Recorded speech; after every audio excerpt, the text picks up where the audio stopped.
Mr. Powell will be talking to us about tonight. He was nominated to this position by the President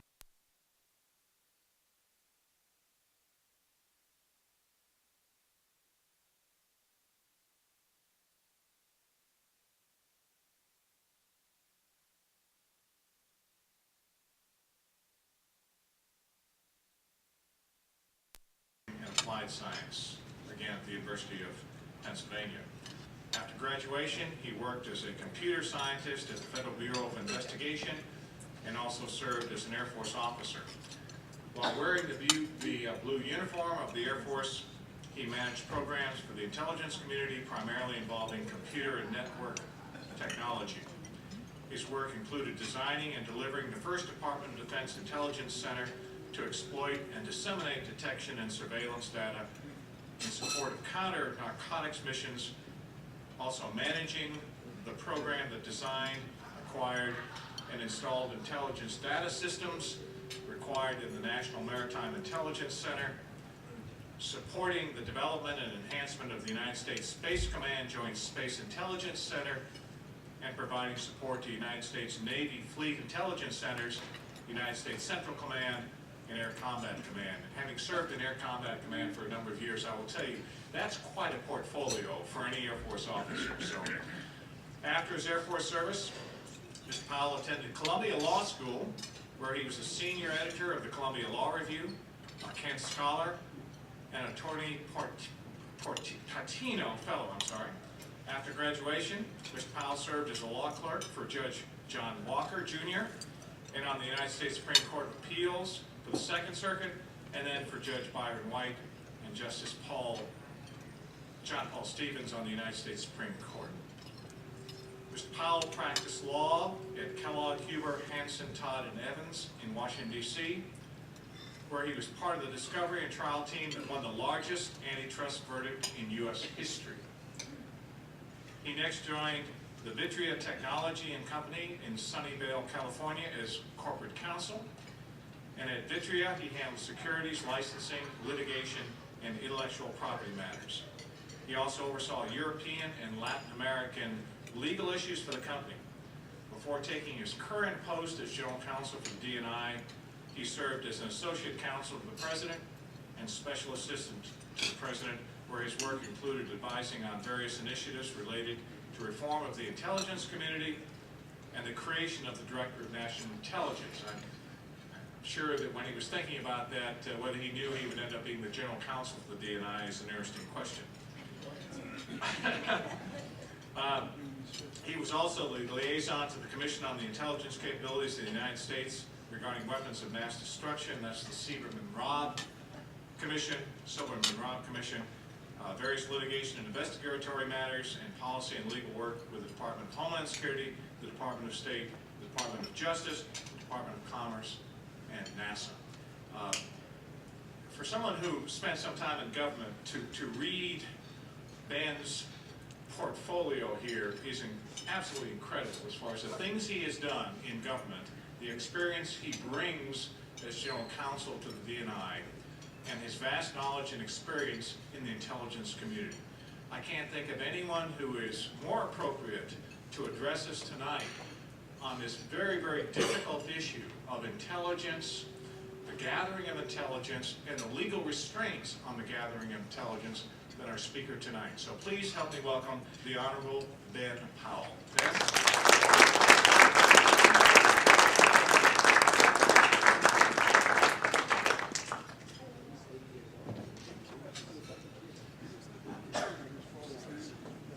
Absolutely. I'm sure they don't want to listen to it twice.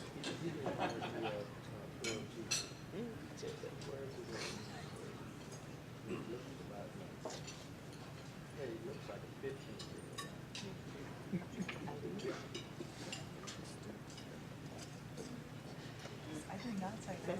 Nobody says that.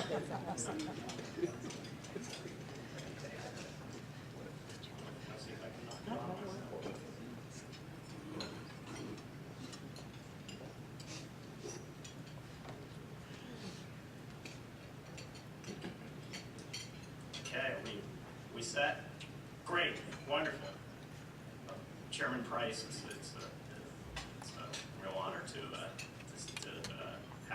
guest, Professor Silliman, thank you so much for having me. And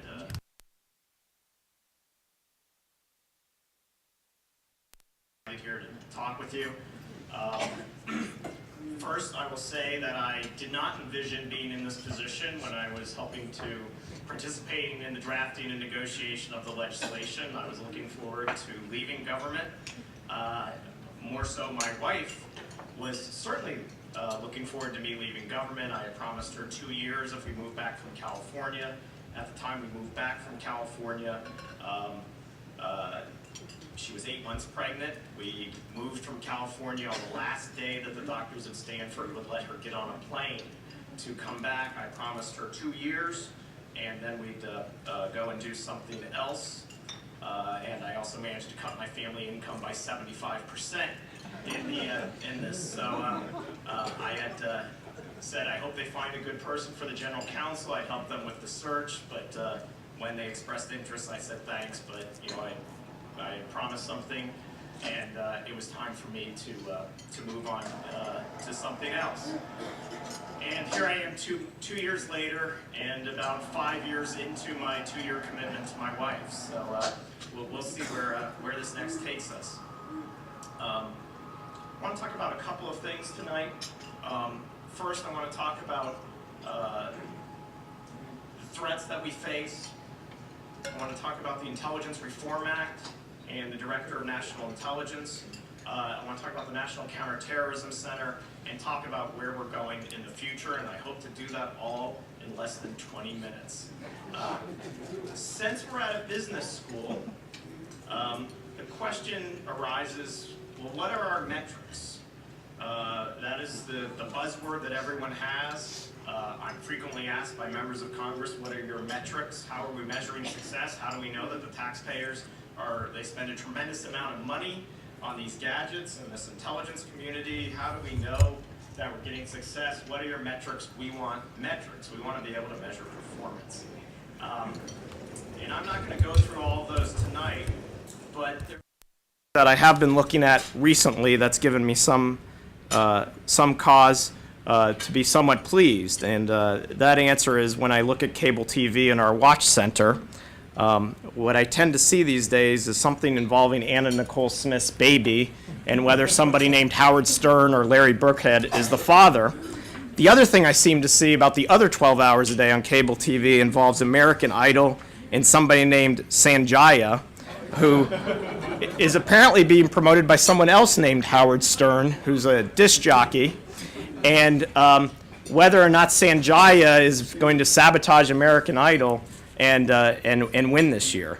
And my point is not just to be humorous, but I'm glad to see that we're at a point where I was in California at the time of 9/11, and 24 hours a day looking at the awful images of 9/11 and the aftermath of 9/11, the worry on Americans' faces, the things we were doing, the searches, the intrusive searches we had on air travel, on train travel, on bridges, on the Golden Gate Bridge was going to, had intrusive things being done in terms of guards with weapons patrolling the base of the Golden Gate Bridge. And I think one metric is it's good to see that we are in a place where we're not always looking at these awful images and that we have not had an attack on the homeland since 9/11. And I count that as a success to a lot of the professionals in the intelligence community who've really done heroic things under very difficult circumstances in very difficult places around the world.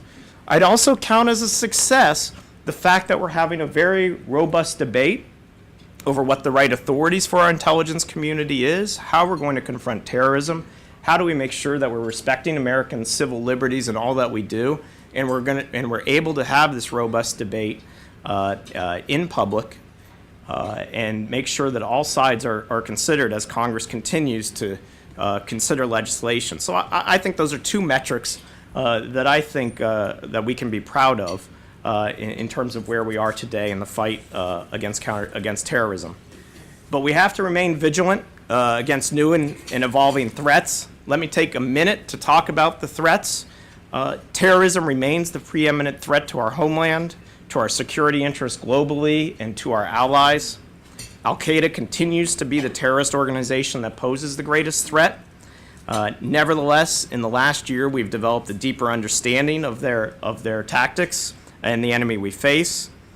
Our communities work very hard to discover and disrupt terrorist intentions.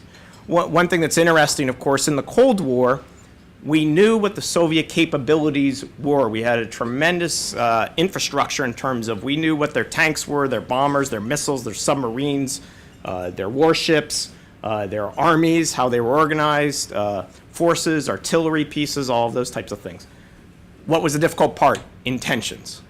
What was going on in the Kremlin? What was the intentions when they moved their tank forces? What was their intentions towards Hungary? What was their intentions towards Afghanistan? That was always the difficult part for the intelligence community. Today, we know exactly what the intentions are. There is no secret. They told us in the 1998 fatwa issued by Al-Qaeda, issued by Zawahiri in bin Laden. The issue, of course, is capabilities and discovering what their capabilities are in terms of operatives. So it's really kind of switched around from the Cold War. While many of Al-Qaeda's senior leadership have been killed or captured, its core elements do remain resilient. They continue to plot attacks against the homeland and other targets with the aim of inflicting mass casualties. Indeed, Al-Qaeda, along with other terrorist groups, continue to seek chemical, biological, radiological, and nuclear weapons or materials. Al-Qaeda also is forging stronger operational connections that radiate outward from their camps in Pakistan to affiliated groups and networks throughout the Middle East, North Africa, and Europe. Second, of course, Iraq and the ongoing combat in Iraq. I'm not going to say much about Iraq except to note that we released publicly a National Intelligence Estimate's key judgments on Iraq, and those are posted on our website. I think we've really taken strides to try to make information available to the public in the last 4 years in a way that you've never seen from the intelligence community. As for Afghanistan, progress in Afghanistan is not going to come easily. There's a chronic shortage of resources and qualified and motivated government officials.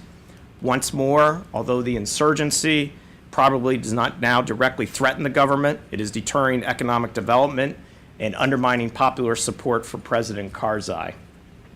The drug trade contributes to endemic corruption and undercuts public confidence.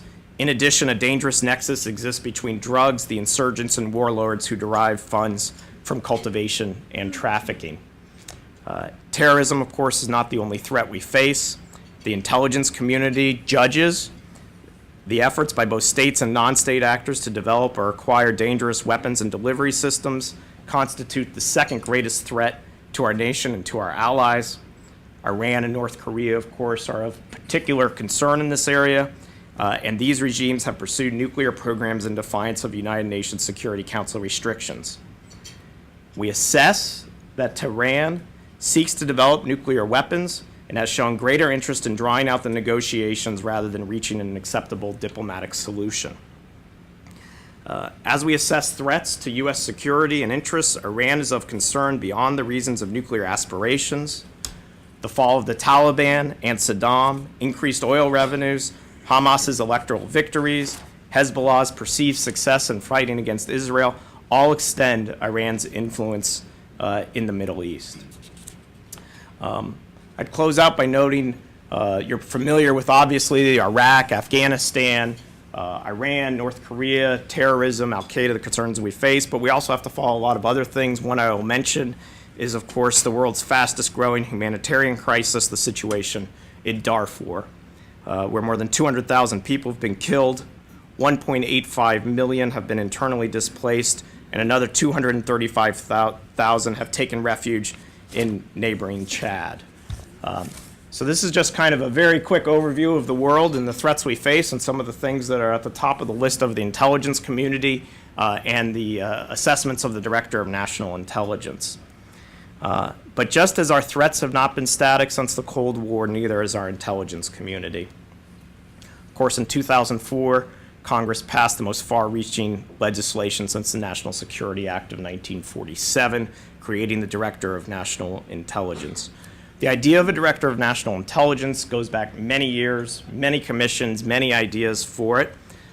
In the congressional debates, of course, there were many proposals, many different bills about how you would structure the intelligence community to be most effective. One of the fundamental things that you're dealing with and that each proposal put forth in Congress needed to grapple with is the fact that 80% of the intelligence community resources reside in the Department of Defense, and of course the big three agencies that have the word national in their title: the National Security Agency, the National Reconnaissance Office, and the National Geospatial Intelligence Agency. Those three agencies are also what are known as combat support agencies and provide direct support to our frontline troops. So you have to always grapple in whatever your proposal is with making sure that the troops, especially, of course, now when we have troops engaged in combat in Afghanistan and Iraq, get first priority on the intelligence at the same time that the national intelligence needs are being met of the policymakers, and also making sure that you're disrupting plots directed at the homeland. So that's kind of one of the fundamental issues that somebody has to deal with when you're thinking about how to organize the intelligence community, and something that Congress grappled with in numerous hearings in the bills that were put forward, whether that involved taking agencies out of the Department of Defense, whether it involved dual-hatting people, whether it involved setting up some kind of intelligence advisor to the president. These were all different proposals that you saw in the 9/11 Commission and that you saw in the Congress, with a lot of testimony even from people who were working in the executive branch at the time, going to Congress and expressing different views on that.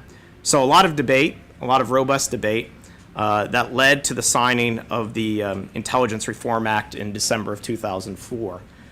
One thing that was interesting at the time, I thought, was there was a tremendous amount of talk in the press that the administration was not truly interested in a Director of National Intelligence, and that it was somehow tied to November 2004, and that if nothing passed before November 2004, that would be the end of intelligence reform and the idea of a Director of National Intelligence. Where I was at the time, it had been made very clear to me that there was a great interest in seeing it go forward, irrespective of any electoral calendar. And so I was amused by these articles right after the beginning of November 2004 saying intelligence reform is dead. And there we were in December of 2004 watching the president sign legislation creating the Director of National Intelligence. The main authorities created in that Intelligence Reform Act revolve around a few areas. One, budgetary authority over something called the National Intelligence Program. That is the budget for the 16 agencies in the intelligence community. The act gave the director greatly enhanced authority over those budget matters, reprogrammings of money across agencies and budget proposals in that area. Something called tasking authority, which involves tasking the national intelligence assets of this country, creating frameworks and priorities between the agencies. Also in my area, making the Director of National Intelligence ultimately responsible for the compliance with the laws of the United States by the intelligence community. Excuse me. So those are just a sample of some of the authorities, and also creating a National Counterterrorism Center, which I'm going to talk about in a minute. There were also reorganizations going on at the same time. Of course, major reorganization at the Federal Bureau of Investigation with the creation of the National Security Branch to really give the FBI an enhanced intelligence mission.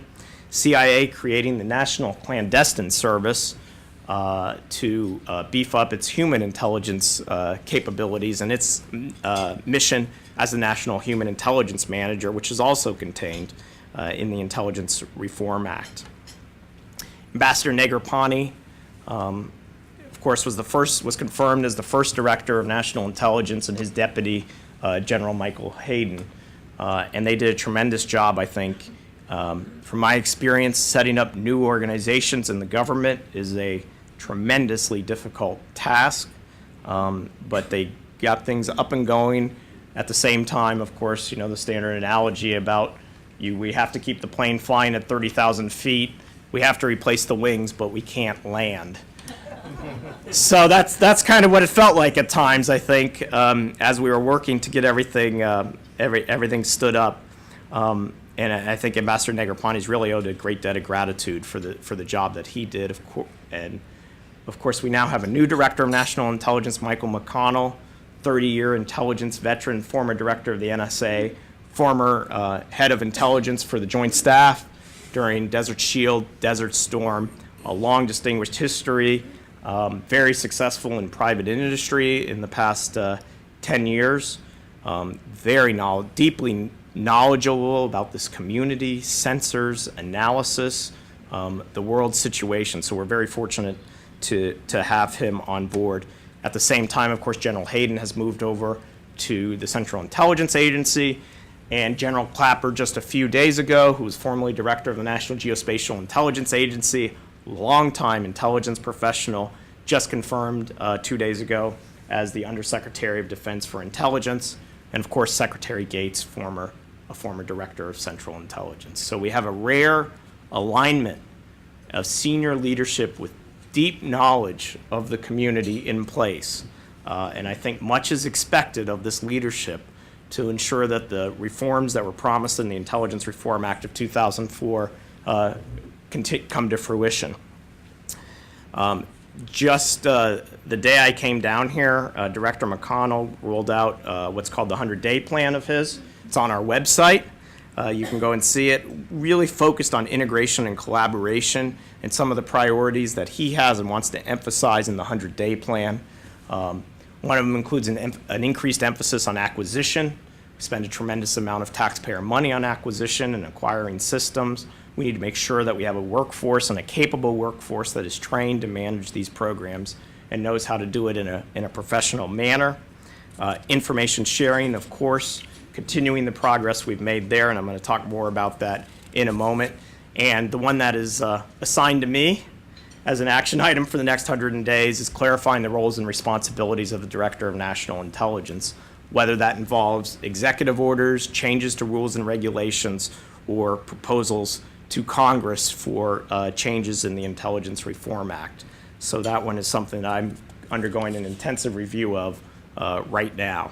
And the director asks me about it about 5 times a day. So it's always foremost in my mind. What is the Director of National Intelligence? What have we done with these authorities? And when I talk about them, it's always, I feel a bit hard without examples to get your hands around. What does it mean in terms of personnel authorities and budget and acquisition and information sharing and all the buzzwords that we all use? And are there any examples I can use? And one I want to talk about is the National Counterterrorism Center.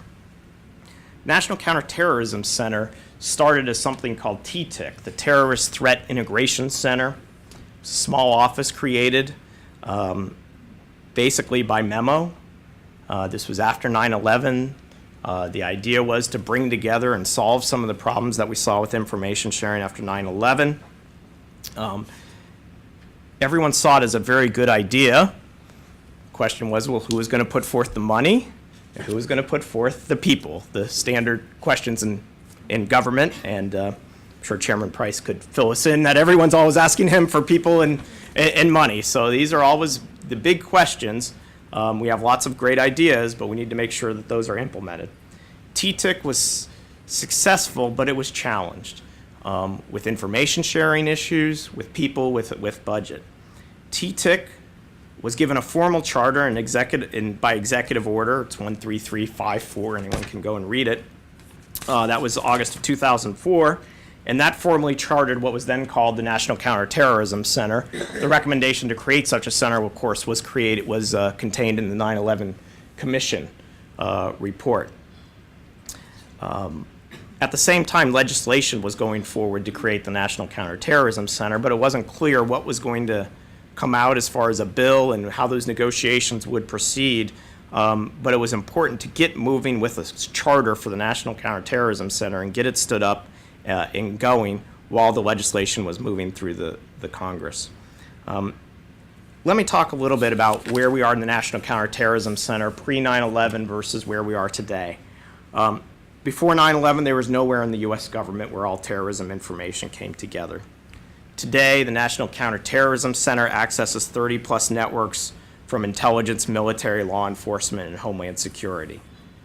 Second, no means of routine maintenance of situational awareness across the U.S. government. I think anyone who reads the books and the memoirs of the pre-9/11 period, you see a lot of talk of ad hoc meetings, ad hoc teleconferences, things going on where people were trying to set up groups. They desperately saw a threat. They saw something coming. They were trying to work with people, but there was no particular structure set up. Today, NCTC hosts 3 daily video teleconferences 7 days a week for all the key counterterrorism elements to get together and compare notes. That is really where the information on a daily basis, 3 times a day, comes together. Before 9/11, no electronic library of terrorism available across the U.S. government. Today, something called NCTC Online, think of it as a website, is a terrorism data mart. It reaches 6,800 analysts with over 6 million terrorism documents, and it's available around the world at some of the highest classification levels in this government. Finally, before 9/11, no single database of all known and suspected international terrorists. I think some of you are probably familiar with the watch listing problems, the fact that we had people in this country that we knew meant us harm, and for various reasons, very explored in depth by the Joint Inquiry in Congress, explored in depth by the 9/11 Commission and other commissions, they were allowed to carry out their plot. Today, NCTC has consolidated all terrorist identities containing databases, consolidate all terrorist identities databases supporting watch listing and analysis. So NCTC has really been a place where we've had to use budget authorities, we've had to use personnel authorities, we've had to use information sharing authorities to get NCTC the information it needs, the people it needs, and the budget it needs to carry out its mission. And let me talk about one in the personnel area that generated some controversy. Ambassador Negroponte and General Hayden wanted to move billets, personnel, analysts from other intelligence community agencies to the NCTC. And the idea was that we've been doing a very good job in what I'll call kinetic operations, keeping the pressure on al-Qaeda senior leadership, capturing senior leaders, killing senior leaders, engaging in combat.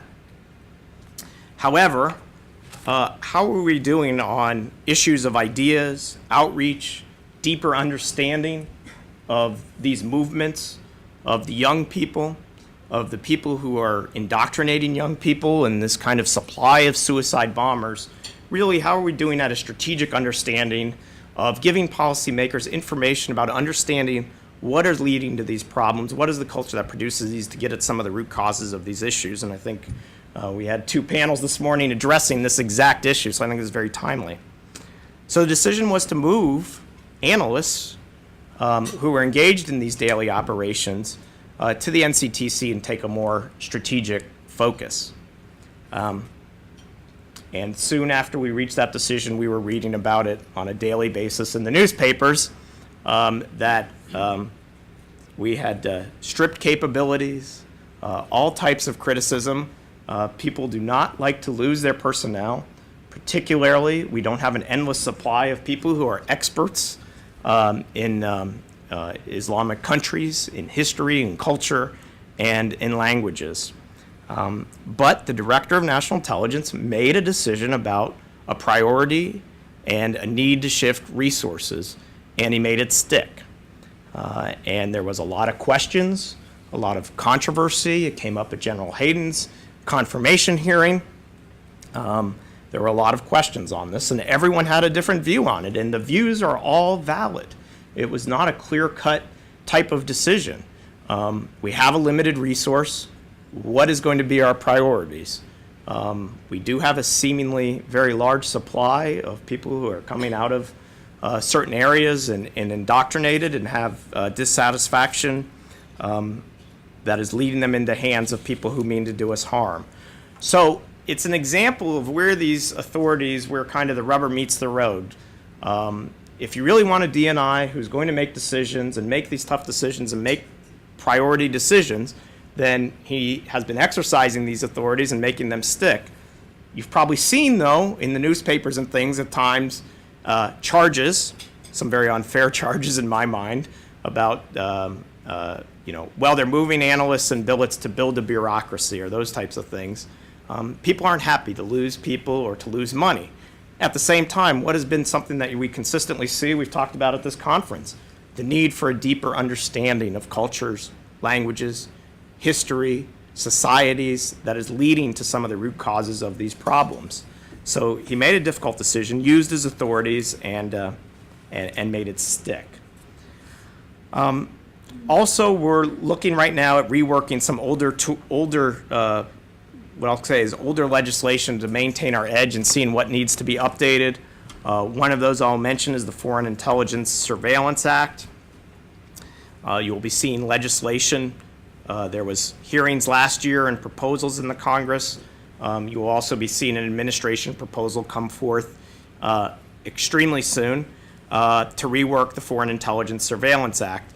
Of course, the Foreign Intelligence Surveillance Act and discussion of it has been enmeshed in the discussion of the NSA's terrorist surveillance program. That is not the purpose here, is the terrorist surveillance program or issues with the terrorist surveillance program. The bottom line is I think many experts in the area realize that FISA was passed in 1978 to deal with a fundamentally different communications technology system. Our global communications has completely changed since 1978, and simply put, the law needs to be updated. So I look forward to working with Congress on that and hopefully getting enactment of a critical legislation, I think, to protect America. Also, we've had to address some enduring challenges. There'll be panels tomorrow, I understand, on detainees and interrogation. I could speak another 30 minutes on those difficult issues. I would just note that, of course, the Congress and the elected representatives have, in the past year and a half, addressed this issue twice, first in the Detainee Treatment Act of 2005, and then followed recently with the Military Commissions Act of 2006. Elected officials have been at the center of this debate on these difficult issues, and I'm sure in the current Congress we'll be seeing more proposals to determine exactly what we want to proceed with and what is consistent with our Constitution, laws, and American values, while at the same time making sure that we're able to gather some of the most critical intelligence, human intelligence, on the intentions of senior level leaders of Al-Qaeda. So that's a quick run through of the intelligence community and a few of the things that I'm dealing with on a seemingly daily basis. I do want to close out my remarks by acknowledging the fact that we have men and women both in and out of uniform around the globe taking on dangerous assignments every day. These are brave Americans who are away from their families for long periods of time, and they're engaging in dangerous but very critical work. For many of them, especially those working in the intelligence community, the full story of their efforts and heroism may never be fully told. So while it's right and proper to keep discussing the transformation of the intelligence community and debating the merits and the direction thereof, we must always remember that there are brave personnel taking tremendous risks around the world to protect our country, and I marvel at their deep courage and patriotism. Thank you.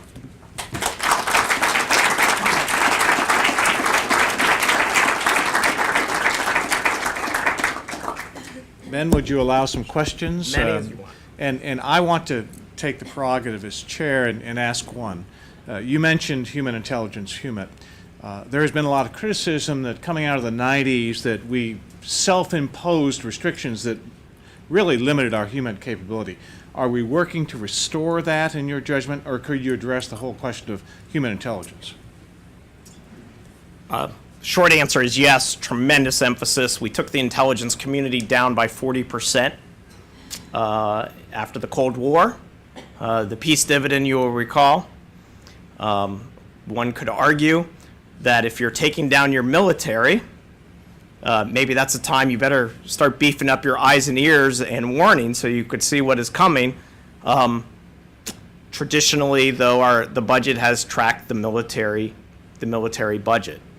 I believe Director Tennant spoke about this in an open hearing about the difficulties in the 90s with human intelligence and exactly how long he thought it would take to build it up. We've had tremendous increases in the human intelligence area. It does not happen overnight. We do not create speakers of the necessary languages overnight. You don't acquire experience in remote regions of the world, the tribal issues, the cultural issues, the history of those areas. So tremendous emphasis on this area. General Hayden is now the National Human Intelligence Manager at the Central Intelligence Agency, the creation of the National Clandestine Service at the CIA to emphasize this. I can't think of another issue that we get asked about more, that the director, every single time where I see him testify or something or speak in public, languages is asked about, and we talk about the emphasis in languages. So the short answer is yes, tremendous emphasis on this area. It is a long-term issue. You do not create experienced human operators overnight. Long training periods, long educational periods, and then experience in the field. So there's been emphasis on this area, but it's a long-term project. It's not something that a year is going to take care of. Thank you. Ladies and gentlemen, questions for our speaker? All the way in the back. Could you speak up, please, so we can hear? Mr. Powell, thank you for being here tonight. One question. You talked about the DNI's ability to transfer personnel and how it takes a long time to build up the necessary intellectual capital to counteract terrorist threats. What's the DNI doing to make sure that in so doing, we don't lose our ability to react to traditional state-based threats? Thank you. Yeah, exactly. And the DNI has been given the unenviable task in some ways of making those exact priority decisions. Only so many national intelligence assets. Obviously, support to the troops in the field who are engaged in combat has to take priority. At the same time, we have the state actors that one may think of as more traditional. Great emphasis in that area. We've created a concept called mission managers. We have mission managers for Iran, North Korea, and Cuba and Venezuela.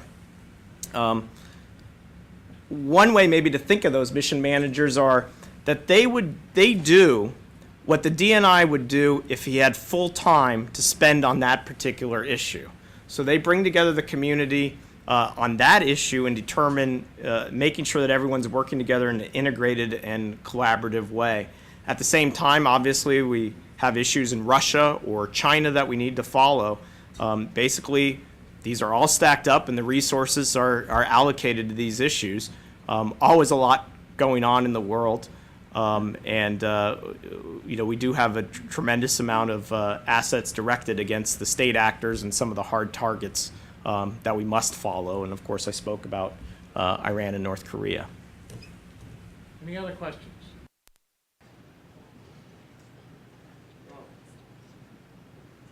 My job in prosecuting about 75 people at Guantanamo Bay is kind of an interesting dynamic because most of the information is intelligence information rather than law enforcement.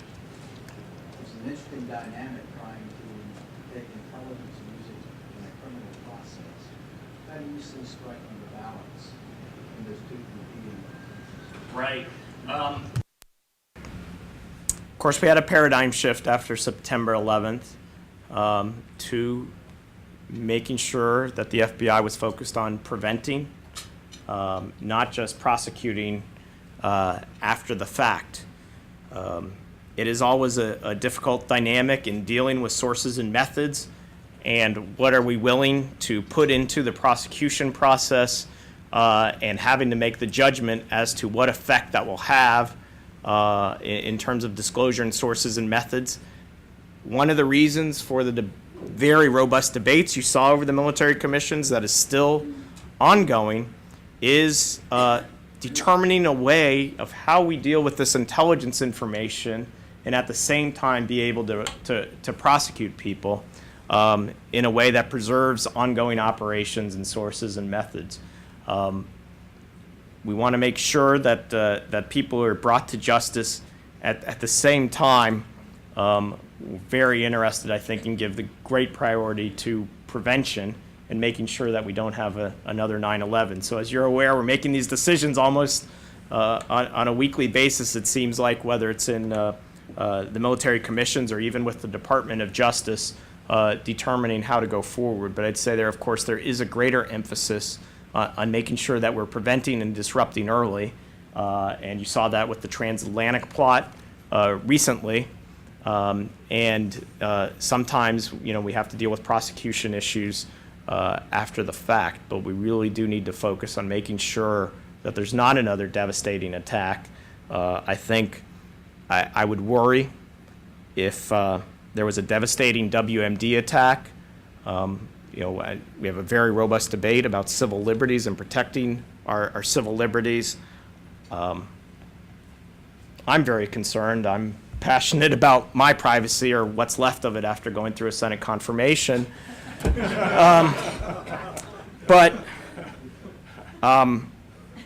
you know, I don't like taking off my shoes at the airport, that's for sure. What would happen if there's a WMD attack on American soil, and what would the American people demand in terms of intrusive legislation and putting the debate on a whole different plane? I'm very concerned about what that would do to our society. And bin Laden, again, tells us what his intentions are. He wants to change American society. He wants to create this fear.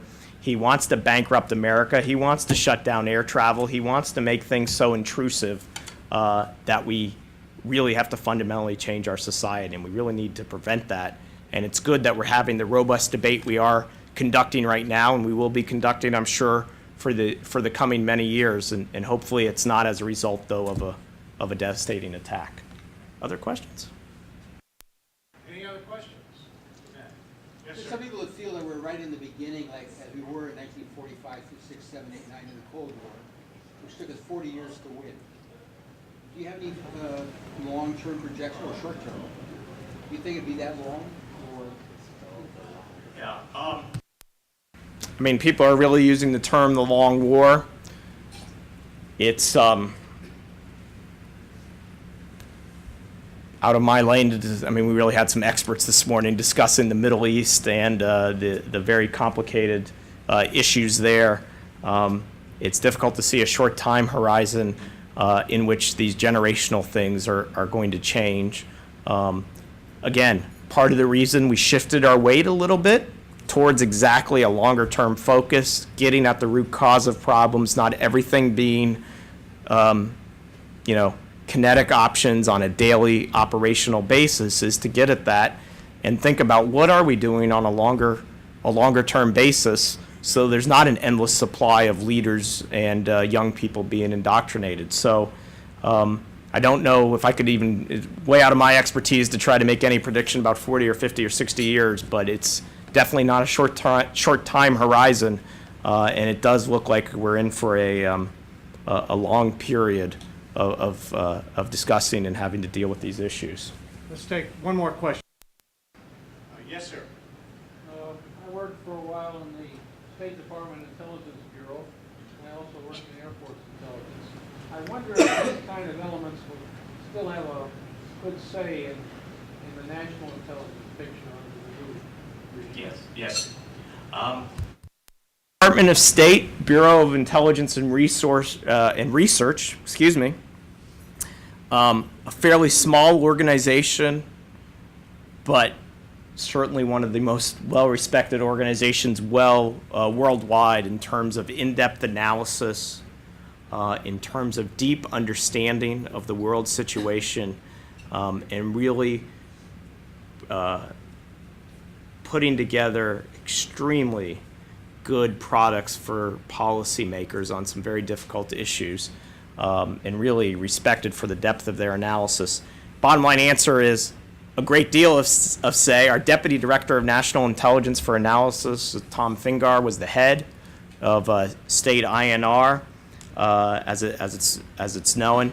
And INR, I was discussing this actually with the DNI just right before I came down here in terms of what a fine job they do. And he had just visited with Secretary Rice and INR and had been spending time with them. So they have a tremendous impact, and so that's been an important impact. The military elements in terms of Air Force intelligence and the intelligence elements of the services, again, engaged in combat in Afghanistan and Iraq. Their taskings, their needs, their requirements have to go to the top of the list when we have American soldiers engaged in combat. So whatever they need on the front lines, if we're not producing the intelligence needs for them, then we need to immediately shift our weight to make sure that those forces are getting what they need on a priority basis.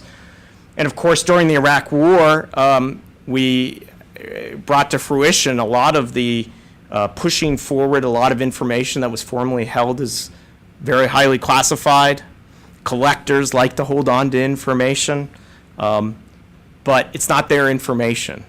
It's not just need to know, it's responsibility to provide. And it is great to have this information. We have to protect our sources and methods, but at the same time, the point of collecting this information, for instance, in the military arena, is to get it to the troops so they can use it.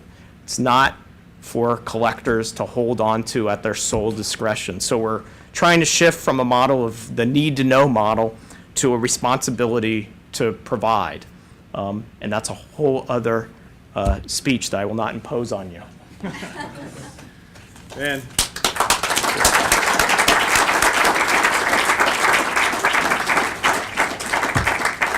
It has been an extremely appropriate and wonderful keynote address that you have given us this evening as our conference keynoter.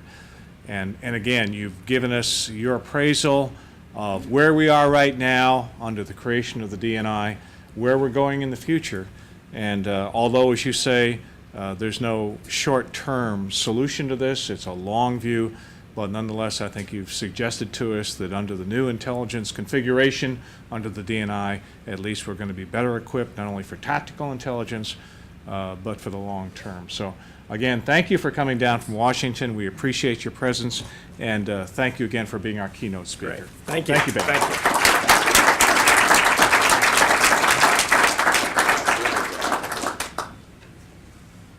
Ladies and gentlemen, there's probably some wine left on your table. If not, I'm sure there's other flagons available. Obviously, you're invited to enjoy the rest of the evening as long as you would like. I do have to remind you, however, that we will be starting afresh tomorrow morning with our fourth panel. Sorry, Warren. We hope you had an enjoyable evening. The cuisine hopefully was to your taste, the company. And so we will look forward to seeing you in the morning and have a pleasant evening. Thank you.